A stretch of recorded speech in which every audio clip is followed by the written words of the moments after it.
Muy buenas tardes a todos y bienvenidos un día más al invitado de Radio Francia Internacional. La periodista y antropóloga francesa Sylvie Brieux es la autora de Birmania, libro que hace unos años celebraba la valentía y la resiliencia de un pueblo en busca de su libertad.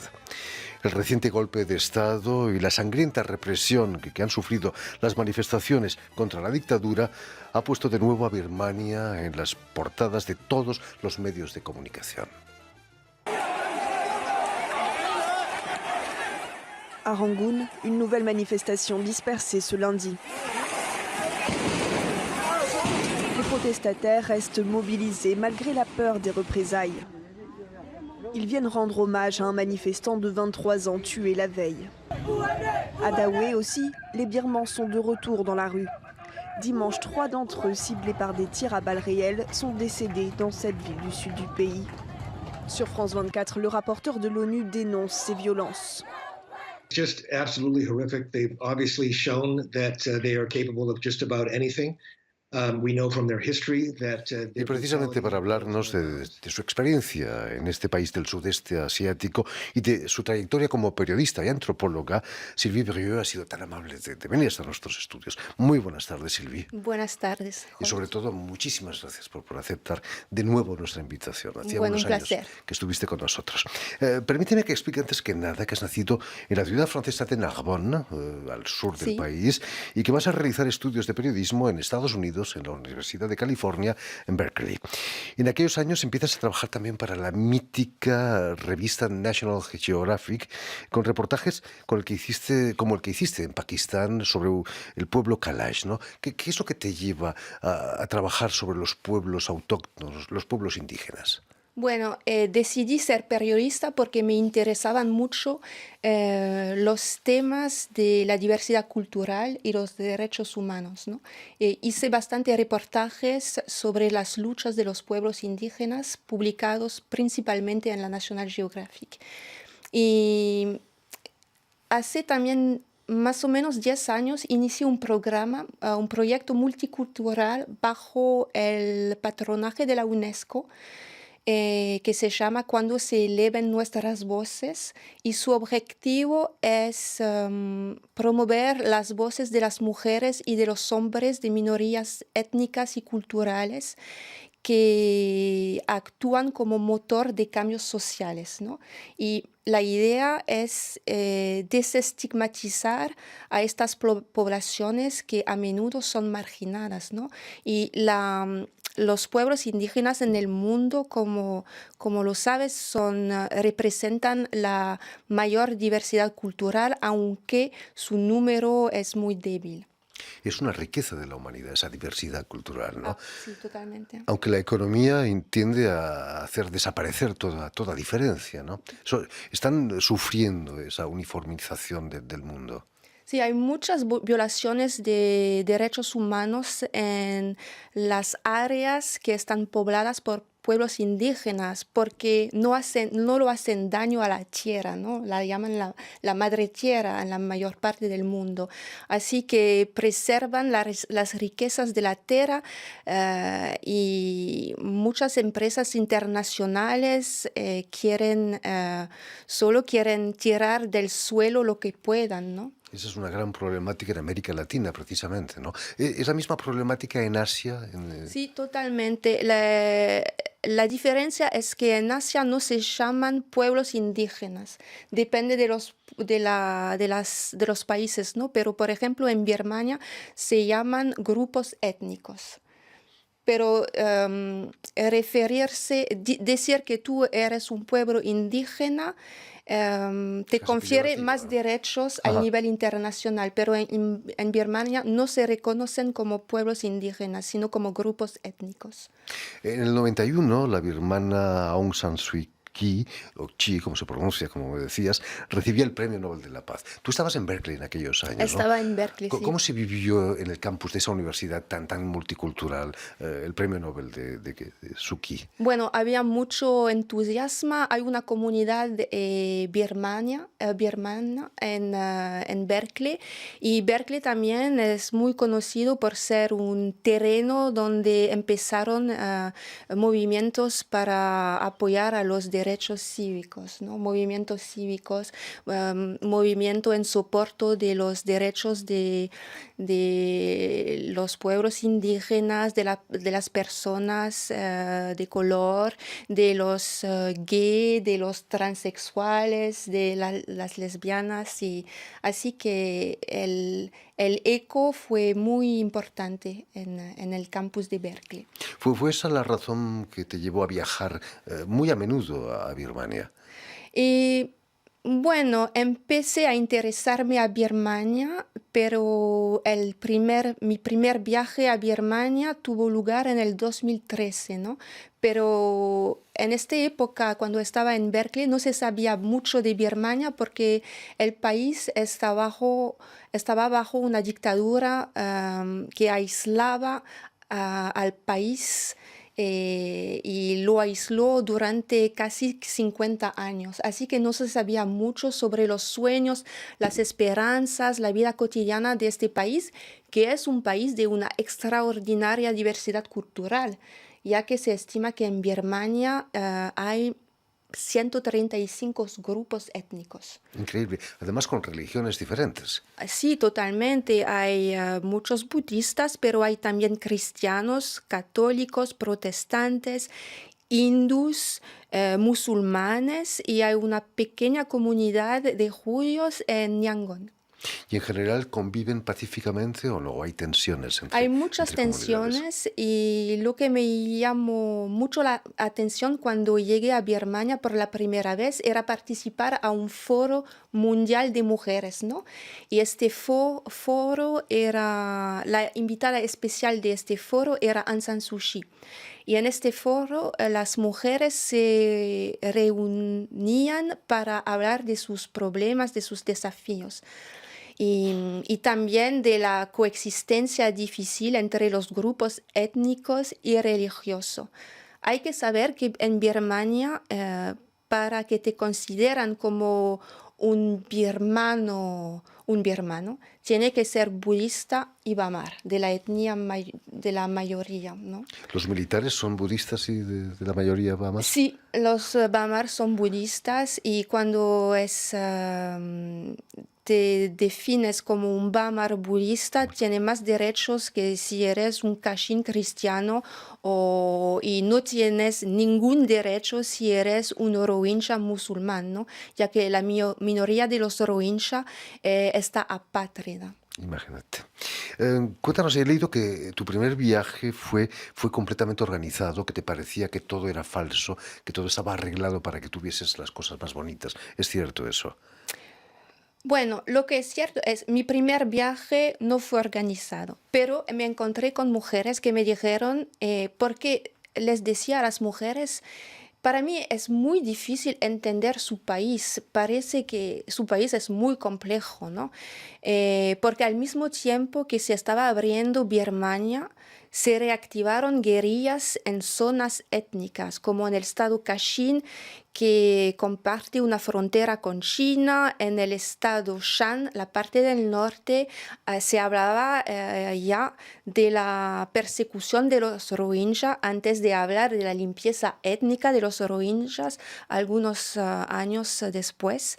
Y así que me aconsejaron seguir el circuito clásico de los turistas, porque desde cuando se abrió el país, la gente del extranjero se precipitó a Birmania, porque Birmania, la imagen de Birmania que se promovía al exterior era: Birmania es un país auténtico, un país maravilloso, encantador, precioso. Así que había mucha gente que viajaba de turista a Birmania. Así que para entender este país me dijeron: tienes que viajar primero seguir el circuito clásico está en el centro de Birmania, que está poblado por los bamares de confesión budista. Y después te vamos a invitar a nuestros pueblos. De esa manera vas a poder ver la diferencia de percepción que tiene la gente sobre Birmania. Fuiste en tus otros viajes cogida de la mano por los resistentes, ¿no? He leído también. Sí, porque lo que pasó es que después de una primera estadía en Birmania, para mí era un caso de conciencia este país, ¿no? Porque veía que, por ejemplo, cuando salí del país la primera vez, me encontraba en el aeropuerto y encontré a una pareja francesa y les dije, bueno, ¿qué piensan ustedes de Birmania? Y me dijeron, la gente muy dulce, muy sonriente, y al mismo tiempo recibía un mensaje de un activista Kachin que me decía, te pido disculpa porque no pude encontrarme contigo porque estoy en el hospital con una mamá que acabó de dar luz a una nena y el papá de esa nena fue asesinado por la junta militar.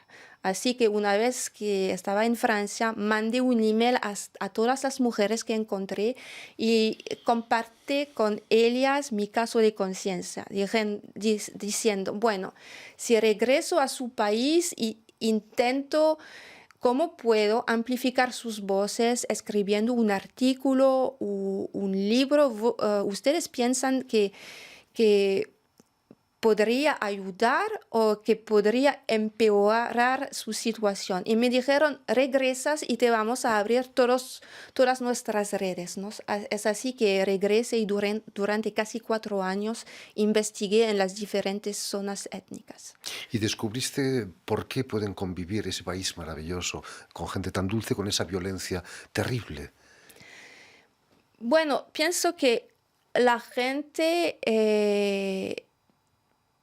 Es verdad que cuando uno llega a Birmania, la gente es simpática, quiere ayudarte, y pienso que como el país fue cerrado durante 50 años, había porque desde el golpe de Estado, bueno, no se puede, claro, visitar Birmania, pero la gente tenía muchas ganas de comunicarse con el exterior, ¿no? Era vital comunicarse, tocarte la piel, ¿no? Porque durante los años de dictaduras no tenían derecho a hablar con extranjeros. Imagínate. Precisamente Aung San Suu Kyi no pudo ser presidenta del gobierno, a pesar de que su partido ganó de largo Claro. las elecciones, porque sus hijos tenían pasaporte británico. Sí, porque ella estaba casada con un británico. Porque Lo que es lo que lógico. pasó es que en 2011, cuando se abrió el país, antes de eso, la junta militar cedió el poder a un gobierno semicivil encabezado por un ex general, ¿no? Pero antes de ceder el poder, la junta escribió la Constitución del 2008. Y en esta Constitución hay un artículo que dice, es el 59F, que una persona que ya fue casada con una persona extranjera o que tienen hijos que tienen un pasaporte extranjero, nunca va a poder ser presidente de la República de Myanmar, ¿no? Y es el caso de Aung San Suu Kyi. Ocupó varios cargos de ministro, pero Claro. nunca fue presidente. En el 2017 se inicia una campaña de limpieza étnica, nos hablabas contra la etnia musulmana rohingya. ¿Hasta qué punto se puede responsabilizar a Aung San Suu Kyi por esos hechos? Bueno, lo que es cierto es que los que quieren realmente exterminar a los rohingya es el ejército, ¿no? Y hay que saber que a pesar de las elecciones libres, legislativas libres que tuvieron lugar por primera vez en el 2015. Siempre el partido de Aung San Suu Kyi y Aung San Suu Kyi tuvieron que gobernar con el ejército, porque esa constitución del 2008 garantiza, cualquier que sea el resultado de la elección, 3 ministerios claves a manos de los militares: el Ministerio de la Defensa, el Ministerio del Interior y el Ministerio de las Fronteras. Y el ejército no está independiente del presidente. Pueden hacer los generales lo que quieren. Y el odio de los musulmanes es un odio endémico realmente en esa casta del ejército, ¿no? Quizás Suu Kyi no pudo frenar a los militares en esa represión de los Rohingya. No, Aung San Suu Kyi nunca tuvo un poder cualquier sobre los militares, ¿no? Por supuesto. A pesar de que su padre era general, ¿no? Sí, absolutamente, pero su padre fue asesinado y después del asesinato de su padre hubo... hace bastante tiempo que los militares hacen golpes de Estado en este país, ¿no? Precisamente, ¿qué llevó a los militares a dar otro golpe de Estado en enero este año? Bueno, hay muchas suposiciones, pero la verdad es que nadie puede realmente entrar en la cabeza de estos militares, ¿no? Así que algunos dicen que el Min Aung Hlaing, el que encabezó el golpe militar, iba a jubilarse y que estaba cada mes preocupado por la victoria abrumadora de la Liga Nacional por la Democracia y temía el partido de Aung San Suu Kyi, y temía que sus privilegios sean restringidos, ¿no? Es una de las es lo que se dice, pero la verdad es que nadie realmente sabe. Pero el golpe de Estado tuvo lugar el día de la primera reunión del Parlamento, ¿no? Nuevamente elegido. ¿Y las protestas, no se esperaban una ola de protestas populares? No, la mayoría de la gente, los observadores, piensan que nunca la junta militar sospechó que hubiera una reacción tan tantas fuerte. Millones de personas en la calle, y porque hubieron levantamientos, ¿no? En el 88, en el 2007, pero la diferencia en el 2021 es que personas de grupos étnicos, sociales, religiosos diferentes manifiestan juntos, unidos, y gritan de una voz: ya basta del ejército. Las redes sociales han tenido un papel muy importante en estas protestas. Los corresponsales extranjeros están prohibidos, pero hemos visto imágenes de la represión, ¿no? Eso tampoco se lo esperaban los militares. No, lo bueno es que durante este periodo de apertura la gente se formó a la comunicación, a las redes sociales, y Birmania es un país muy joven. El 35% de la población tiene entre 15 y 30 años, ¿no? Y estos jóvenes son muy hábiles con las tecnologías. Y también durante este periodo de apertura tuvieron tiempo de construir alianzas, ¿no?, con gente del exterior. Así que son muy hábiles para difundir imágenes, vídeo, saben a quién transmitir la información y no solo transmiten la información, pero son también muy creativos, ¿no? Cuando manifiestan con colores, con canciones, no sé, con vestidos diferentes, porque quieren llamar la atención de la comunidad internacional. No quieren que nos olvidemos de ellos. Tú, que has estado en Birmania a menudo, ¿crees que pueden doblegar a los militares? Ahora China estaba interviniendo también. quizás se va a poner de parte de los manifestantes. Sí, después de más de un mes de manifestaciones y de una represión muy violenta, porque hay redadas también nocturnas de una violencia extrema, disparan a balas reales, ¿no? Se estima que hay más de 60 muertos, incluyendo niños. Y el Consejo de Seguridad de la ONU por fin pidió de parar la violencia en contra de los manifestantes pacíficos.